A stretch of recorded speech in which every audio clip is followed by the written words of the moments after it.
বন্ধু এখানে কি লেখা আছে তুমি বলতে পারো? তোরা 1000 টাকা দাও। তাই নাকি? এটা কিন্তু বিষয় না, মোবাইলটা আমার কাছে দেও। তাহলে বন্ধু নে। এইখানে লেখা আছে আমি সাদিয়ার থেকে সুমাইয়ারে বেশি ভালোবাসি।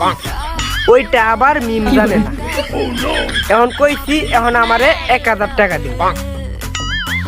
তাহলে এক কাজ করো, একটু পিছনে চাই দেখো। এই জন্য মানুষে বলে বেশি লুপ করতে নাই। চাইছিলাম তার কাছ থেকে 1000 টাকা আনমু। এইটা বন্ধু একটা কাজ করলি, তুই ভিডিও করবি, তুই আমার আগে কইতে। হ বন্ধু এটাই কাজ করছি। তুই আমার 2000 টাকা দিবি, নাহলে আবার এই ভিডিও নিয়ে ওই মিমেরে দেখা। বন্ধু এই কাজটা কখনো করিস না। মিমের না দেখাইলে আমার কিন্তু 3টা গার্লফ্রেন্ড, এই গার্লফ্রেন্ড গুলো আমি পাইতাম না। তোর 2000 না 2000 আমি আনতাম পাইতে ভাই, চিন্তা করিস না। তুই মিমের না দেখ না এটা। কে বেশি লুপ করো এখন? কে এখন আমার 2000 টাকা লাগবে।